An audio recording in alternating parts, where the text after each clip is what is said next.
This is Hallicrafters Rehabs. Welcome back. I actually have this whole video in the can in pieces, and it appears that I'm doing it over again because the audio signal I was using a lapel mic, and the lapel mic for some reason was not coupled well to my speaking and was it distorted. So I've changed the configuration again. I hope everything will be clear and easy to see. And before I get started, just an update on my dad. We have enrolled him in hospice. He's not eating much. We're packing him as much as we can with carrot, kale, dream smoothies with added protein and electrolyte and things like that, instead of that awful, well, I won't say the name of the stuff that they normally give to people who can't eat solid food, full of chemicals and everything else. So, but he's losing appetite, and he's weaker, and certainly the hospice people have been just absolutely wonderful in Burke County. I want you to know when you finally get to this point, they really do a good job. They've taken a lot of load off my sister, and she can go back to being a daughter and not being so heavily involved in managing his care. They're doing a magnificent job in Burke County. So what the video is all about is the kind of tests that I do after I finish a receiver. And one of the things I'm always curious about is how much drift the final product has. And that drift, usually, and we'll go into the other aspect of what causes drift after this, but it is primarily comes from capacitors, and capacitors that tend to be in the oscillator circuits of the radio. And if you remember your second law of thermodynamics, basically increase in temperature causes thermal expansion. That's why your radio aerial is kind of sagging in the summertime and very tight in the wintertime, unless you have some kind of automatic tensioning, which a lot of people do with their shortwave antennas. I had a rock at one time, and right now I just tension it with a turnbuckle. But the thermal expansion has effects on, reviewing again, what's a capacitor? A capacitor has got essentially two plates. One plate is given a positive DC voltage, and that induces a negative DC voltage on the other side of what's called a dielectric, where the material, whether it's air or mica or ceramic or whatever it is, called a dielectric. And so temperature has different effects on different parts of the capacitor. For example, the thermal expansion, increase in temperature, will increase the plate area. I'm reading down here. It will increase the plate area, which increases the capacitance. Larger plate, larger capacitance. The dielectric constant will become, expand, which increases its dielectric capability, which increases the capacitance. But also the expansion of the dielectric can also increase the plate distance, which decreases the capacitance. The closer they are together, the less capacitance it can have. Now, the effect of those is all over the place. I mean, it's not all over the place, but there's a lot of different effects, and some are small. For example, plate area is not normally going to make much difference unless you're heating one of these air, you know, variable capacitors, open plate variable capacitors, yeah, you can see some small increase in the plate area, but it's not that big. It's probably, you'd have to use lab instruments to probably see that. The dielectric does expand, and it depends on the material how much the capacitance goes up or down. And the plate distance may also be greater than even the dielectric, and that's due to the material also, but that decreases. So it depends on what it is as the capacitor that what effect it has on the temperature has on the capacitance. So for the polypropylene and all those kind of capacitors, the little yellows and so forth, they expand and the capacitance goes up a little depending on what it is and how much the capacitance is and so forth. But that doesn't matter in audio circuits, and it really doesn't matter that much if you're clamping RF off of a B plus or something like that, or the screen voltage. Then it's not going to make any. It's not going to hurt anything that it heats up. The mica, though, has very little thermal expansion, but it's just simply mica. So there's no adjustment other than capacitance itself, but it tends to be stable, and they're often used in oscillator circuits. Now these polys are also used for I'm trying to think of the word now, it doesn't come to me, coupling capacitors, and they're okay for that outside of the oscillator circuit. Ceramic, now if they have an NP rating, there are various NP ratings, and it's all over. You can read and read and read all about that. But the capacitance is stable with these. Even trimmers, I have in these SX100s, the trimmers are NP0 trimmers on the oscillator coils. Nice stuff, and very stable. But then on the other end of the ceramic scale is these, large size ceramic discs that look like a quarter. You see those in there, and they're unstable from a thermal stability point of view, and the capacitance will go up. But you still see them in RF circuits for clamping RF signals from places that they shouldn't be. All right, so all that about capacitance increasing. Well, what does it affect on the receiver? Well, as you know, the frequency is 1 over the square root of inductance times capacitance. And by the way, temperature affects this as well, but much less than the capacitance. But it does affect it primarily over time with aging. So as capacitance is in the denominator, so as capacitance goes up, frequency goes down. Now in an AM band or medium wave or whatever you want to call it, broadcast band, you have a receiver tuned at 1 megahertz. Well, a 0.1% drift per, we'll say 10 minutes or an hour, whatever it is, results in the receiver being at 999 kilohertz. With a 5% bandwidth, you may or may not even be able to, if you got it on a broad bandwidth, you're not even going to be able to tell that it's drifted, but even though it has. So jump that up to 10 megahertz and go with a 0.1% drift. Now you're down to 9.99 kilohertz, 9.99 megahertz, or a 10 kilohertz drift.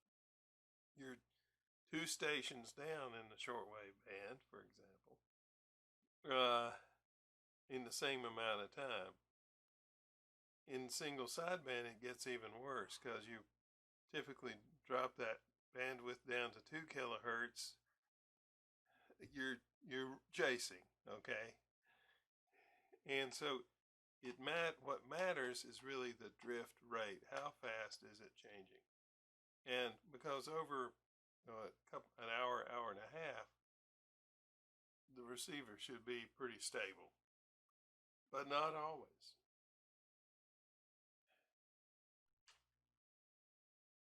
Okay, so there is another effect that thermal drift has on a receiver, and it's resistance. And this is probably as much of a guess as anything else, because when I actually did this test on drift, I could see an increase in frequency, and it wouldn't be because of capacitance.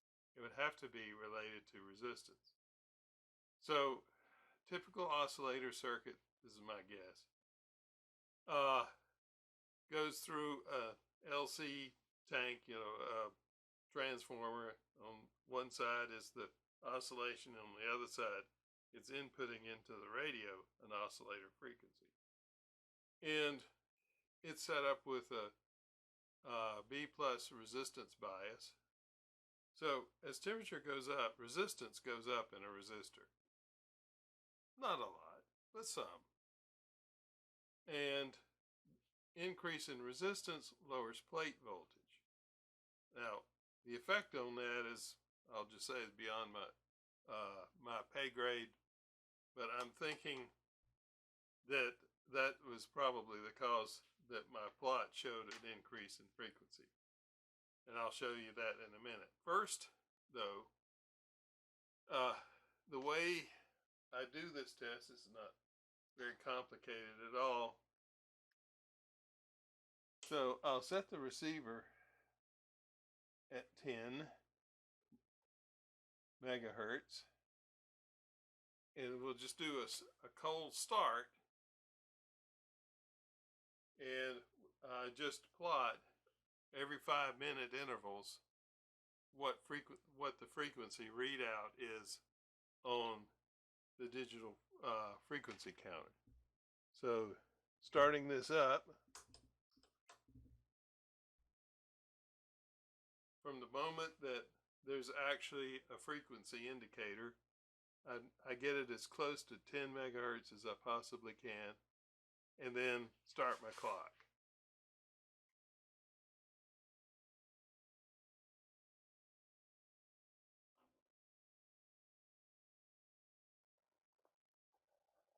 Went the wrong way.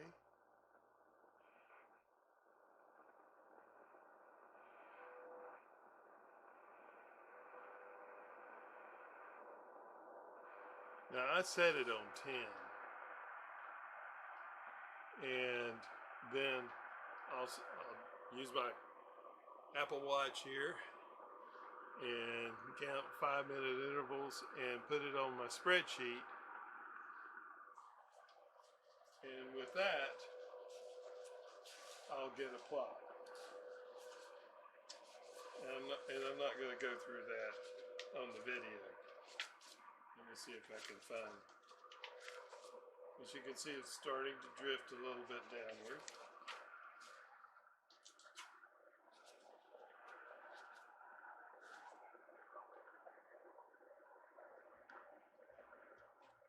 Okay, so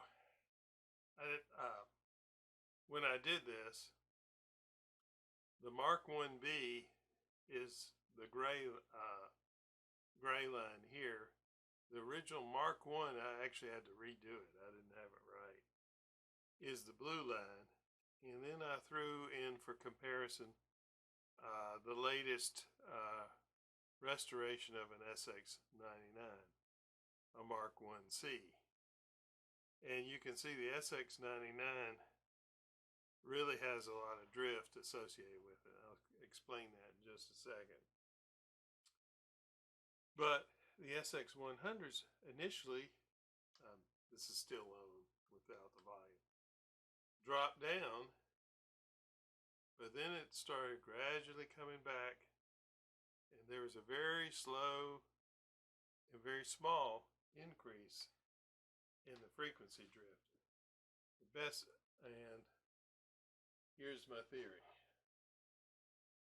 If you look at the oscillator circuit, and actually in the parts list, this is the, without getting in detail and point explaining any of this, but this is the oscillator section of an SX100, and these both the trimmers and the capacitors from the switch, as well as the capacitors across the coils, are all either mostly NP zeros. There were some other ratings that I don't know what it was back in 1959 or whenever it was that they were speccing out the capacitors for these oscillating circuits, but they were high quality dog bone ceramic capacitors with very low drift characteristics. They may not have been NP zeros in every case. They may not be available in the sizes that they specified, but the trimmers were all NP zero, and there were NP zero, which basically means no drift ceramic capacitors. The modern equivalent would be the multi-layered ceramic capacitors. Sometimes looks like a little blue drop instead of an orange drop capacitor, and then or the micas as what they had. But if you look at an SX99,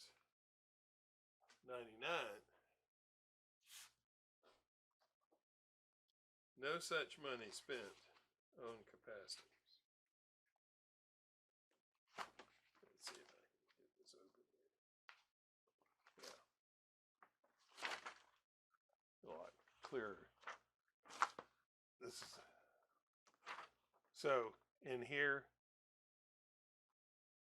I don't know how well you can see this with it flopping around like this, but the point being made is these capacitors here, these are mica that go from the switch to the LC circuit, but then the trimmer capacitors are the simple screw in over mica wafer trimmers that are not NP0 by any stretch. They do drift a little bit. Look, it's back up to 10 again. Okay. So, bottom line, these SX100s are really quite stable. So the next test I do is just an idea to see what the audio frequency response of the radio is. I take my little, there we go, have it crash on the floor. My little trusty Radio Shack meter here. And I have a little jig that I put into the headphone outlet, and then I'll just take measurements 100, 200, 3, in terms of, with the signal generator, I'll inject a signal at 100 hertz, 200 hertz, 300, 400, 500, like that, and measure the output in dB, and it gives a curve like that. So it just gives me an idea of how the audio response is, and it's good. Hallicrafters has always been a good sounding receiver. Still, I think the SX71 is probably the best sounding. You may have a little bit bigger output transformer. So that's that measurement that I take. The next measurement I do is sensitivity, and I'll have to set up. So the next test I perform is receiver sensitivity, which is determined to be the minimum discernible signal. In order to do that, we have to understand what the receiver's internal noise is. And to do that, you're going to have the receiver set on 500 hertz, or the narrowest bandwidth available, and then you take 10 log 10 times 500 hertz, and that works out to be 27 dB as a correction factor. And that's what you add to the perfect receiver noise figure, which is based on an ideal resistor at room temperature, which is minus 174 dB. So you add the minus 174 to 27, and the ideal, or the perfect receiver noise figure, is minus 147 dB at 500 hertz. So the general concept is to basically adjust the receiver and the calibrated attenuator. I'll show that in just a second. Let me just do that. So what we're doing then when we're measuring minimum discernible signal is to adjust, really, this will have, actually I have is the amplitude is minus 149 dB. At a very, very, very minimum, most minimal signal, directly input into calibrated attenuators, which are overhead, out of the camera shot, of course. They're up here. I have them two in series, and then it goes back to the back of the set. Then, with my trusty Radio Shack meter here, I'll with dB scale, I'm just going to look for, I'm going to first tune it to as close to the nominal frequency, which is 100. So I'll turn the BFO on, and the AVC will be turned off. The BFO's on, and then I'll center the signal without modulation on 0 beat on the BFO. Then I'll turn the BFO off, and I'll turn on the signal generator and adjust for a maximum signal. It's really high there. And with maximum signal, then I turn it off. It should be around 0. This may be hard to read, and I probably ought to get better lighting in here. Let me come back. You may have heard of the expression, enough talk. Well, this is enough dark. Now we can see what we're doing. So we're going to adjust the volume to a 0 on the dB, and then we're going to switch it on. Very high right there, so we'll put in 10 dB, 6, and 2 more. Then we turn the output off. There's no discernible difference. One thing I needed to do before I even did all that was, let's get this at a maximum signal here. Okay, that's at the maximum. Output off. Volume at 0 dB. Here we are. Output on. Let's put in some attenuation. Too much. Not enough. Let's see which way we want to go. It's too much. Down is out. And it's jumping around. This is the problem. This is why this isn't done in seconds. Because whatever is going on. Like these little wires sometimes give me noise. noise and things like that. So, yeah, that's too much. There's 6. All right, so that's at 3, and that's at 0. That's at 3, roughly, and that's at 0. That's at 3, and that's at 0. So I'm satisfied. So minus 49 dB, 20, 40, 50, 6, 59, and 49 is 108 minus 108 dB. And so that is my measurement. And it's currently in lower side band. So I'll measure, write that down.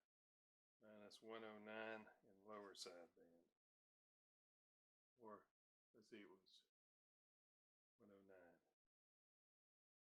Calibrated attenuator was 59.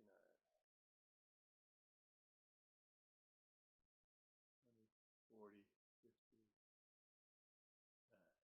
Okay.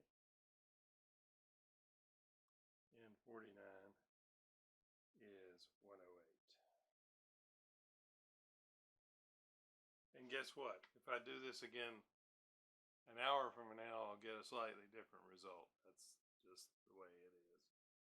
Within 2 or 3 dB, and I probably should add in a dB or 2 of loss in all of these cables, which are supposed to be high efficient double insulated cables. They're not all that. Well, anyway, they came from China.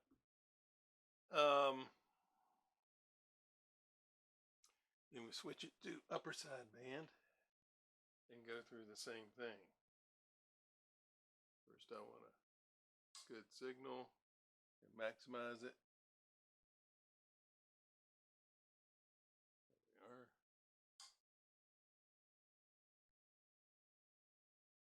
That looks like about. If I hold my nose right, okay, looks like about 3 with jiggling. And there's about 0, 3, 0, 3.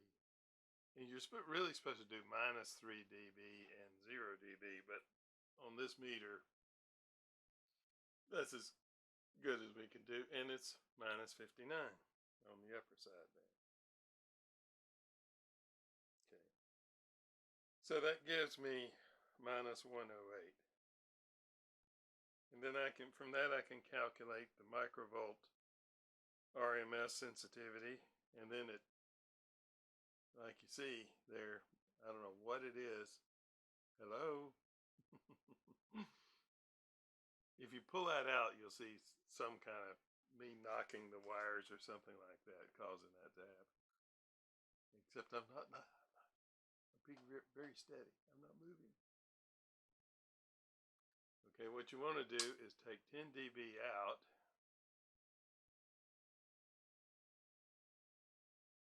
And turn it on. And wait for it to an hour or 2 or a second to settle down. Stop doing this. Okay.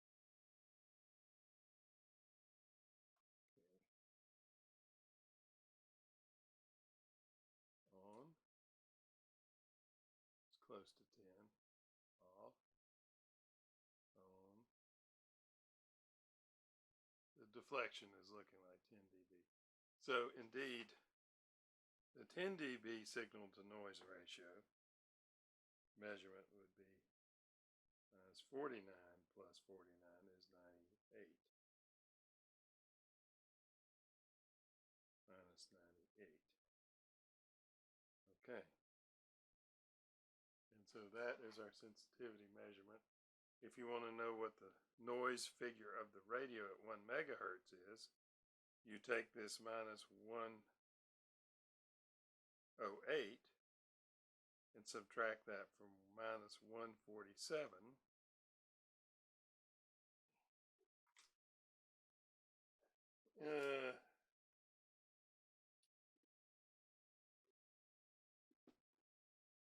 So you have measured minus 108.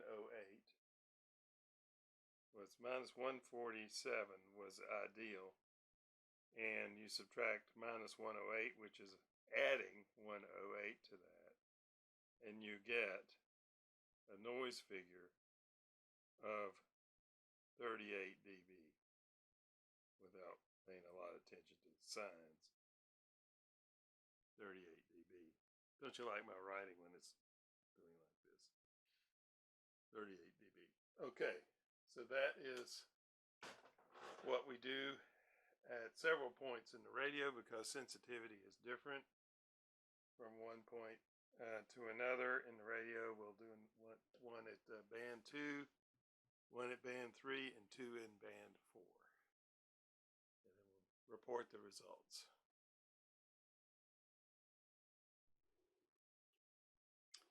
Well, I was getting answers that was beating the ideal receiver. And oh yeah, I wasn't accounting for loss. So what is the loss? Well, I simply took all this apparatus, these attenuators and everything, and the wires and everything, and plugged it in directly to the spectrum analyzer instead of the radio at the same point that it goes in the radio. And a minus 49 dB signal is is input to the spectrum analyzer at minus 56. So there's 7 dB loss. So that comes out of the equation.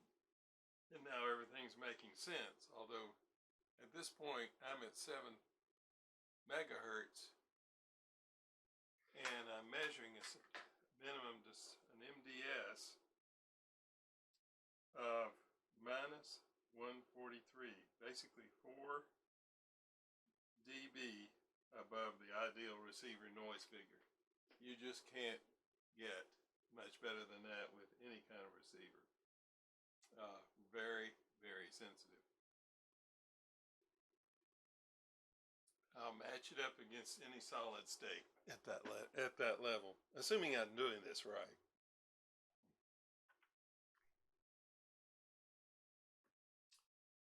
Okay, so this is what I came up with. Basically, very, very sensitive. Now in band 1, it's going to be less sensitive. 2 microvolts, 10 dB signal to noise ratio, 6 microvolts. But when you go to bands 2 and 3 and then 4, the sensitivity gets greatly increases. Really, we're in the point where with a noise figure of 10 and 4 and 5, very, very good sensitivity, on par with any receiver out there, perhaps, without actually having them in my possession and actually running the tests. A little bit of braggart there, but at any rate, very sensitive radios, comparable with solid state. In fact, at some point when I pull all this thing out and rearrange this shack, we'll see, I'll do a measurement at least of this 7 kilohertz on the Japan radio solid state and see who wins that face off. But at any rate, really good sensitivity. So the last test I do is with S meters, and I have to set that up.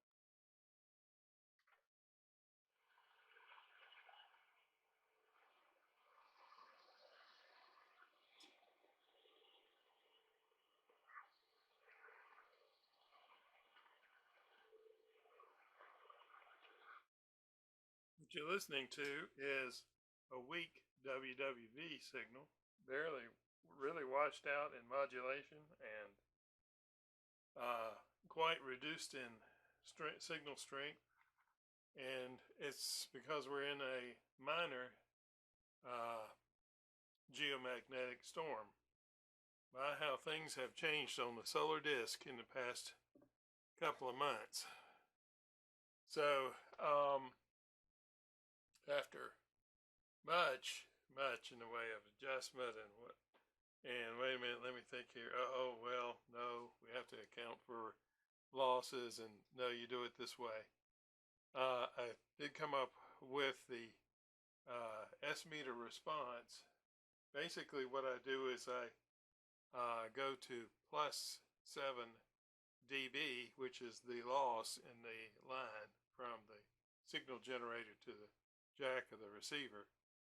And that allows me to, on these, you can't see them, they're outside the camera, on these calibrated attenuators, to just read it off exactly as to how much each individual, the amount of the signal input, what that would be. And I just program in 73 dB, and then we go through, and then we do, which is 50 microvolts. So really, as you see here, as frequency increases, the S-meter gets more and more sluggish, being a reverse ammeter, or actually indicating a lower and lower signal gives an S9, or 50 microvolt. On the logarithmic scale, dropping my pen on the floor, that's what the meter's indication, it essentially gets higher and higher to 70, 80 dB over S9 for an S9 signal. So maybe some of that is just more sensitivity of the radio, or it's just, I'm not sure what, but at any rate, this is what I'm getting right now. So that pretty much is, that means that if I have that, I don't know, I may come back and revisit this later. Been through it so much, but I think it won't be much different. But at any rate, if I'm seeing a plus 640 dB over S9, it's really an S9 signal if I'm in the band 3. So we think. Good on the first band though, it's a 70 dB for 70 for S9 signal. There you are. You're looking at 40 dB, and listen to the sound of it. Just barely there. 40 dB over S9. Weakened modulation and weakened signal. So maybe if I cleaned it or something, it might do better. At any rate, we'll go with it. And this, I really appreciate the new subscribers. And thank you very much for watching.